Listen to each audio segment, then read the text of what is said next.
ખાવડાના રાજકીય આગેવાન જુમા અલી મહમદ સમાના પુત્ર પર કરાયો હુમલો। ઇજાગ્રસ્ત અભન સમાને સારવાર અર્થે હોસ્પિટલ ખસેડાયો। ખાણ ખનીજની ટીમની હાજરીમાં પૂર્વ વિપક્ષી નેતાના પુત્ર અભન સમા પર હુમલો।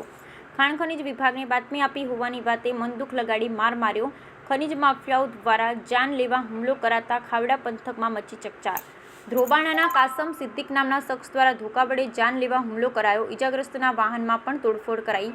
ધ્રોબાણાના કાસમ સિદ્દીક અને અન્ય એક શખ્સ દ્વારા માર મરાયો। ખાવડા પંથકમાં બેફામ ખનીજ ચોરી થતી હોવાની અનેક ફરિયાદ ઉઠી। Bureau report Rameshbhai Bhanushali. શું નામ છે આપનું અને ગઈકાલે જે ઘટના બની હતી શું છે સમગ્ર ઘટના? મારું નામ છે સમા અભન જુમા, રહેવાસી રતડિયા ખાવડા।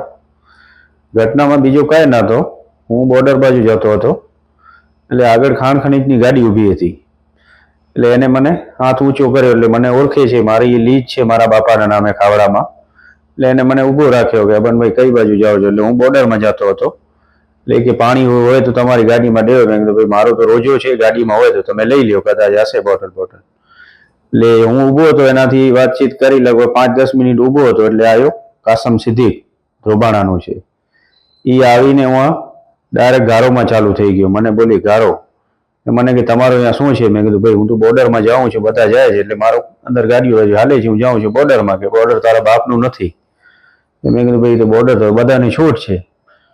એટલે પછી ખાણ ખનીજ વાળા ઊભા હતા એટલે એને સીધો પોતાની ગાડીમાંથી ધૂકો કાઢ્યો એટલે છેડામાં પાઇપ ચડેલો હતો ધૂકા ઉપર, સીધો મને માર્યો, ધૂકો મારી અને એને સીધો કીધું કે આ ખાણ ખનીજના જે દલાલો છે એના કહેવાથી તમે ખાવડા આવો છો, ચોકી નાખી છે એ આવાના કારણે નાખ્યો છે। મને કીધું ભાઈ અમને કોઈ કહેવા નથી, અમને તો સરકારનો આદેશ છે એટલે અમે તો કામગીરી તો કરવી પડે।